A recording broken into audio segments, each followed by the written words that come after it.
हैं ज़ोया, देख रहे हैं Zoya with kitchen YouTube channel. आज हम बना रहे हैं बहुत यमी मैक्रोनी। तो चलिए बनाना स्टार्ट करते हैं। मैक्रोनी की वीडियोस मैं पहले भी आपके साथ शेयर कर चुके हैं। हम प्याज ऐड करेंगे। ऑयल हमारा गर्म हो चुका था तो प्याज़ों को हम फ्राई कर लेते हैं। अब इसमें हम कुटा हुआ लहसुन ऐड कर देंगे। आप चॉप करके भी ऐड कर सकते हैं, मगर कुटा हुआ मैं ऐड कर रही हूँ। चिकन और वेजिस हम इसमें ऐड करेंगे। तो चिकन और वेजिस मैंने पहले से बॉईल कर ली थी। तो अब ये तमाम स्पाइसेस हम इसमें ऐड करेंगे। कुटी हुई लाल मिर्च, काली मिर्चों का पाउडर, जीरा, कुटा हुआ खुश्क धनिया, नमक। तो इसमें सब्ज़ मिर्ची और धनिया कटा हुआ।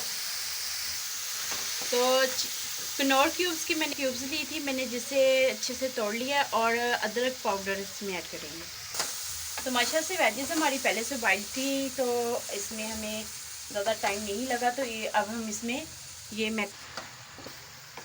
तो माशाल्लाह से अच्छे से मैंने मिक्स कर दी है। थोड़ी देर के लिए बुनाई भी कर ली है इनके साथ। तो बिना सॉस के हमने ये मैक्रोनी बनाई है, बहुत यमी और इजी बनती है। तो चलिए इसे डिश आउट कर लेते हैं। माशाल्लाह से फाइनली हमारी मैक्रोनीज बन के रेडी हो चुकी हैं। बिना सॉसेस, बिना केचप के ये बहुत यमी लगती हैं और इजी है। आप घर के मसालों से ही आप इसे बना सकते हैं। तो अगर आपको हमारी ये रेसिपी अच्छी लगे, हमारी वीडियो को लाइक करें, शेयर करें, हमारे चैनल को ज़रूर सब्सक्राइब कर देखें और बेल आइकन को ऑन कर लें मेरी न्यू वीडियो की नोटिफिकेशन आप तक जल्द पहुँच सके। Thank you watching my video के। अल्लाह हाफिज़।